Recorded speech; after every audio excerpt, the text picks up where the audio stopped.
அற்புதர் அற்புதர் அற்புதர் இயேசு அற்புதர்.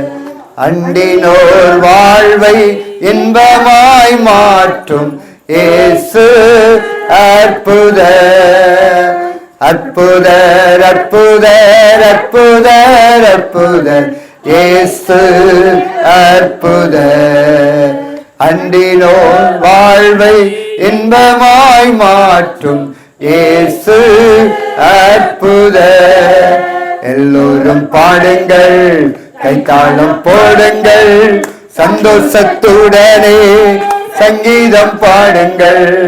எல்லோரும் பாடுங்கள், கைத்தாளம் போடுங்கள், சந்தோஷத்துடனே சங்கீதம் பாடுங்கள்.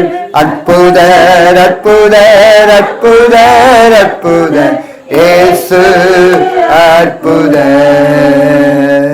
அண்டினோ வாழ்வு இன்பமாய் மாற்றும் இயேசு அற்புதர். அன்பார்ந்த ஊர்ப்பது மக்களே, உங்களுக்கு பைபிள்ல இருந்து ஒரே ஒரு வார்த்தை மாத்திரம் சொல்லி உங்களுடைய ஆசீர்வாதத்திற்காக நாங்கள் ஜெபிக்க வேண்டும் என்று விரும்புகிறோம். வேதத்தில் ஒரு வார்த்தை இவ்விதமாக எழுதப்பட்டிருக்கிறது. ஆண்டவராகிய இயேசு கிறிஸ்து இந்த உலகத்தில் எதற்காக வந்தார் என்பதை குறித்து வேதம் இவ்விதமாய் சொல்லுகிறது. லூக்கா எழுதின நற்செய்தி நூல் 19ஆம் அதிகாரம் 10வது வசனத்தில், இழந்து போனதை தேடவும் ரட்சிக்கவுமே மனுஷகுமாரன் வந்திருக்கிறார். ஆண்டவராகிய இயேசு கிறிஸ்து எதற்காக இந்த பூமியில வந்தார் என்றால், மனிதன் இழந்து போன அத்தனையும் மறுபடியும் மனிதனுக்கு மீட்டு கொடுக்க வேண்டும் என்பதற்காக இயேசு கிறிஸ்து இந்த பூமியில வந்தார். 33 வருடங்கள் இந்த பூமியில வாழ்ந்தார். இந்த உலகத்திலே நன்மை செய்கிறவராக சுற்றி திரிந்தார். எந்தெந்த ஊர்லெல்லாம் யார் யாரெல்லாம் சமாதானத்தை இழந்திருந்தார்களோ அவர்களுக்கெல்லாம் இயேசு கிறிஸ்து அந்தந்த ஊருக்கு போய் அவங்க இழந்து போன சமாதானத்தை மறுபடியும் பெற்று கொடுத்தார். வியாதியோடு கூட அநேகர் வாழ்ந்து கொண்டிருந்தார்கள். சமாதானம் இல்லாம, சந்தோஷம் இல்லாம வாழ்ந்து கொண்டிருந்தார்கள். நிம்மதி இல்லாம வாழ்ந்து கொண்டிருந்தார்கள். அநேகர் படுத்த படுக்கையா இருந்தார்கள். இப்படி யார் யாருக்கெல்லாம் குறை இருந்ததோ அத்தனை குறைகளையும் ஆண்டவராகிய இயேசு கிறிஸ்துவே அந்தந்த கிராமத்திற்கு போய் யார் யார் என்னென்ன இழந்திருந்தார்களோ அத்தனையும் அவர்களுக்கு மீட்டு கொடுத்தார். அதே இயேசு கிறிஸ்துவை குறித்து வேதம் சொல்லுகிறது, அவர் நேற்றும் இன்றும் என்றும் மாறாதவர். 2000 வருடங்களுக்கு முன்பாக ஜனங்கள் இழந்து போன சந்தோஷத்தையும் சமாதானத்தையும் மறுபடியும் அந்த ஜனங்களுக்கு மீட்டு கொடுத்தார். அந்த இயேசு கிறிஸ்து இங்கே வந்திருக்கிறார். அந்த இயேசு கிறிஸ்து மாறாத தேவன். 2000 வருடங்களுக்கு முன்பாக இந்த பூமியில வாழ்ந்த நாட்களில என்னெல்லாம் செஞ்சாரோ அதே காரியத்தை இன்றைக்கும் செய்ய அவர் வல்லமை உள்ள தேவனாயிருக்கிறார். அவர் இந்த உலகத்தில் வாழ்ந்த நாட்களில ஒவ்வொரு கிராமத்திற்காக போனார். சந்தோஷம் இல்லாத, சமாதானம் இல்லாத, நிம்மதி இல்லாத மக்களை அழைத்து அவர்களுக்கு சந்தோஷத்தையும் சமாதானத்தையும் நிம்மதியும் கொடுத்தார். யார் யாரெல்லாம் இயேசுவே எனக்கு சுகம் தாரும், இயேசுவே எனக்கு வாழ்வு தாரும் என்று கூப்பிட்டார்களோ அத்தனை பேருக்கும் வாழ்வு கொடுத்தார். அந்த இயேசு கிறிஸ்து இங்க வந்திருக்கிறார். நீங்க யாரா இருந்தாலும் சரி ஆண்டவராக இயேசுவை நோக்கி கூப்பிடலாம். முதல்ல ஒரு சாட்சியை கேட்டீங்க பாருங்க, டாக்டருங்க சொன்னாங்க இருதயம் செயலிழந்து விட்டது என்பதாக. ஆனா அவங்க ஜெபம் பண்ணினாங்க. ஆண்டவராக இயேசு கிறிஸ்துவிடத்துல ஜெபம் பண்ணினத நிமித்தம் செயலிழந்த அந்த இருதயத்தை ஆண்டவர் செயல்பட வைத்தார், வாழ்வு கொடுத்தார். அந்த இயேசு இங்க வந்திருக்கிறார். நீங்க ஏதாவது பலவீனத்தோடு வியாதியோடு கூட இருப்பீர்கள் என்றால் இருக்கிற இடத்திலிருந்து ஏசப்பான்னு நீங்க கூப்பிட்டீங்கன்னா போதும். ஏசப்பான்னு நீங்க கூப்பிட்டீங்கன்னா அவர் வருவார், வந்து உங்களை சுகமாக்குவார். பாருங்க, மந்திர கிரியைக்காக 2 லட்சம் ரூபாய் செலவு பண்ணாங்க சகோதரி. ஆனா சுகம் கிடைக்கல. ஆண்டவராக இயேசு கிறிஸ்துவிடத்தை வந்தாங்க. இயேசுவே எனக்கு சுகம் தாருன்னு கூப்பிட்டாங்க. தன்னுடைய வாழ்க்கையை ஆண்டவராகிய இயேசு கிறிஸ்துவுக்கு ஒப்பு கொடுத்தாங்க. பாருங்க, அற்புதமான சுகத்தை ஆண்டவராகிய இயேசு கிறிஸ்து கொடுத்தார், இலவசமாக கொடுத்தார். 2 லட்சம் ரூபாய் பணம் செலவு பண்ணாங்க மந்திரத்திற்கு, ஆனா சுகம் கிடைக்கல. கடைசியில ஆண்டவராகிய இயேசு கிறிஸ்துவிடத்துல வந்தாங்க, இயேசுவே நீ கூப்பிட்டாங்க, அற்புதமான சுகத்தை ஆண்டவராகிய இயேசு கொடுத்தார். அந்த இயேசு உங்களை தேடி வந்திருக்கிறார். அந்த இயேசு உங்களை தேடி வந்திருக்கிறார். இழந்து போனதை தேடவும் ரட்சிக்கவுமே இயேசு கிறிஸ்து இந்த பூமிக்கு வந்தார். அந்த இயேசு கிறிஸ்து இன்றைக்கும் ஜீவிக்கிறார், இங்க வந்திருக்கிறார். நீங்க எதெல்லாம் இழந்திருக்கிறீங்க? ஒருவேளை சந்தோஷத்தை இழந்து, சமாதானத்தை இழந்து, ஆரோக்கியமான சரீரத்தை இழந்து நீங்க வாழ்ந்து கொண்டிருக்கலாம். இன்றைக்கு இயேசு இங்க வந்திருக்கிறார்.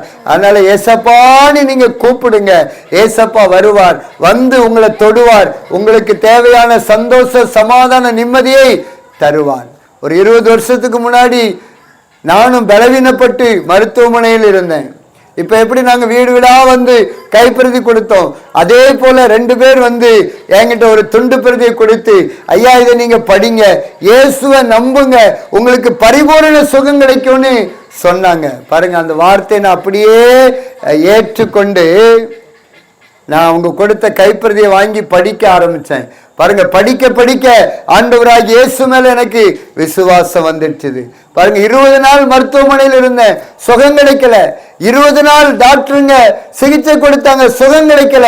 ஆண்டவராகிய இயேசுவை நோக்கி கூப்பிட்டேன், இயேசுவே எனக்கு சுகம் தாருன்னு கூப்பிட்டேன். பாருங்க, ஆண்டவராகிய இயேசு கிறிஸ்து இறங்கி வந்தார், என்னை தொட்டார், சுகமாக்கினார். இன்று வரைக்கும் நான் உயிரோடு கூட வாழ்ந்து கொண்டிருக்கிறேன். ஆண்டவராகிய இயேசு கிறிஸ்து என்னை தொட்டு சுகமாக்கலன்னா 20 வருஷத்துக்கு முன்னாடியே மரித்து மண்ணுக்கு மண்ணா போயிருப்பேன். எல்லாரும் என்னை மறந்து போயிருப்பாங்க. ஆனா இன்றைக்கு வரைக்கும் நான் உயிரோடு கூட இருப்பது ஆண்டவராகிய இயேசு கிறிஸ்து எனக்கு போட்ட உயிர் பிச்சை. தைரியமா சொல்லுவேன். அதனால்தான் அந்த தெருவில் நின்று சொல்லிக்கிட்டு இருக்கிறோம், எங்க வாழ்க்கையில இயேசு நன்மை செய்திருக்கிறார். நாங்க இயேசுவை நோக்கி கூப்பிட்டோம், இயேசப்பா பக்கத்துல வந்து எங்களை சுகமாக்கி வாழ வைத்திருக்கிறார். அந்த இயேசு கிறிஸ்துவை நீங்களும் கூப்பிடலாம். இயேசு கிறிஸ்து முழு உலகத்திற்கும் ஆண்டவர். இந்த உலகத்தில் இருக்கிற எல்லா மனிதர்களுக்கும் ஆண்டவர். கடவுள் யார் என்றால் இயேசு கிறிஸ்து. யார் கூப்பிட்டாலும் சரி வருவார். படிக்கிற பிள்ளைங்க கூப்பிடலாம், பெரியவங்க கூப்பிடலாம், சிறியவங்க கூப்பிடலாம், சிறு பிள்ளைகள் கூப்பிடலாம், எல்லாரும் கூப்பிடலாம். எல்லாத்தையும் படைத்தவர் ஆண்டவராகிய இயேசு கிறிஸ்து. ஆகையினால இப்போ உங்களுக்காக ஜெபம் பண்ண போகிறோம். அங்கங்க நிறைய பேர் இந்த வார்த்தைகளை கவனமா கேட்டுக்கிட்டு இருக்கிறீங்க. நீங்க செய்ய வேண்டிய ஒரே ஒரு காரியம், இருக்கிற இடத்துல உங்க மனசுல கைய வச்சு, ஏசப்பா என் உள்ளத்துல வாங்கப்பா, ஏசப்பா என் வீட்டுக்கு வாங்கப்பா, எனக்கு சந்தோஷம் தாங்க, சமாதானம் தாங்க, நிம்மதியை தாங்க, நான் எல்லாத்தையும் இழந்து கண்ணீரோடு வேதனையோடு நிற்கிறேன், என்னை ஆசீர்வதிங்க ஏசப்பான்னு ஒரு மனுஷங்கிட்ட பேசுற மாதிரி நீங்க பேசுனீங்கன்னா அவர் உடனே உங்க பக்கத்துல இறங்கி வந்து என்ன மகனே என்ன மகளே அப்படின்னு கேட்டு உங்களை விசாரித்து அவர் உங்களுக்கு இழந்து போன எல்லாவற்றையும் திரும்ப தருவார். இப்போ உங்களுக்காக நாங்க ஜெபம் பண்ண போறோம். இருக்கிற இடத்திலிருந்து ஏசப்பான்னு நீங்க கண்களை மூடி அவரை நோக்கி நீங்க கூப்பிட்டீங்க அப்படின்னா, மனசுல இயேசுவை நோக்கி நினைத்தீங்க அப்படின்னா நிச்சயமாகவே இயேசு உங்களுக்கு அற்புதம் செய்வார். பரலோக தகப்பனே, இந்த கிராமத்தில் இருக்கிற எல்லா மக்களுக்காக, இந்த தெருவில் இருக்கிற எல்லா மக்களுக்காக ஜெபிக்கிறப்பா. ஆண்டவரே, இந்த வார்த்தைகளை கேட்டு என்னோடு இணைந்து இயேசுவேன்னு யாரெல்லாம் கூப்பிடுகிறார்களோ அத்தனை பேருக்கும் இப்பொழுது அற்புதம் செய்வீராக என்று ஜெபிக்கிறப்பா. ஆண்டவரே, இந்த கிராமத்தை ஆசீர்வதிங்கப்பா. இந்த கிராமத்தில் இருக்கிற எல்லா மக்களையும் ஆசீர்வதியும். நாங்கள் சத்தியத்தை விதைத்திருக்கிறோம் ஆண்டவரே, இந்த விதைகள் எல்லாம் 30, 60, 100 பலம் தரட்டுப்பா. சமாதானம் இல்லாம, சந்தோஷம் இல்லாம, நிம்மதி இல்லாம வாழ்ந்து கொண்டிருக்கிற பிள்ளைகளுக்கு ஆண்டவரே நீங்க தரிசனமாகி சமாதானத்தையும் சந்தோஷத்தையும் நிம்மதியை கொடுங்கப்பா. இழந்து போனதை திரும்ப தருவேன் என்று சொன்ன கர்த்தர் இழந்து போனதை திரும்ப கொடுத்து கர்த்தர் ஆசீர்வதியும். ஆசீர்வதியும், இந்த ஊரை ஆசீர்வதியும், இந்த தெரு ஆசீர்வதியும், இந்த கிராமத்தை ஆசீர்வதிங்க. இந்த கிராமத்தில் இருக்கிற எல்லா மக்கள் மீதும் உம்முடைய ஆசீர்வதிக்கிற கரம் இயேசுவின் நாமத்தில் இறங்கட்டுப்பா. எல்லாரும் ரட்சிக்கப்படணும், எல்லாரும் பரலோகத்தின் பிள்ளைகளாய் மாறணும்ப்பா. நீங்க அப்படியே செய்து விட்டதற்காய் நன்றி நன்றி நன்றி. இயேசுவின் நாமத்தில் ஜெபிக்கிறோம் நல்ல பிதாவே, ஆமென். வருவாய் தருணம் இதுவே அழைக்கிறாரே வல்ல ஆண்டவர் இயேசு வந்தை வருவாய் தருணம் இதுவே அழைக்கிறாரே வல்ல ஆண்டவர் இயேசு வந்தை வாழ்நாளை எல்லாம் வீணாளா வருத்தத்தோடு கழிப்பது வாழ்நாளை எல்லாம் வீணாளா வருத்தத்தோடு கழிப்பது வந்தவர் பாதம் சரணடைந்தார் வாழ்வித்து உன்னை சேர்த்துக் கொள்வார் வருவாய் தருணம் இதுவே அழைக்கிறாரே வல்ல ஆண்டவர் இயேசு வந்தை. அன்பார்ந்த ஊர் பொதுமக்களே, இன்னும் ஆண்டவராகிய இயேசு கிறிஸ்துவை குறித்து நீங்கள் அறிந்து கொள்வீர்கள் என்றால் உங்கள் ஊரிலோ அல்லது உங்கள் ஊருக்கு அருகாமையில் இருக்கிற கிறிஸ்தவ தேவாலயத்திற்கு நீங்கள் செல்லுங்கள். ஒவ்வொரு ஞாயிற்றுக்கிழமையும் தோராயமாக 9 மணியிலிருந்து 12 மணி வரைக்கும் சபை ஆராதனை நடக்கிறது. அந்த ஆராதனையில பங்கு பெறுங்கள். இன்னும் ஆண்டவராகிய இயேசு கிறிஸ்துவை அறிந்து கொள்ளுங்கள். ஆண்டவராகிய இயேசு கிறிஸ்து அதிகமான நன்மைகளையும் ஆசீர்வாதங்களையும் உங்களுடைய வாழ்க்கையில தருவது நிச்சயம். கர்த்தர் தாமே உங்கள் யாவரையும் ஆசீர்வதிப்பாராக. ஆமென்.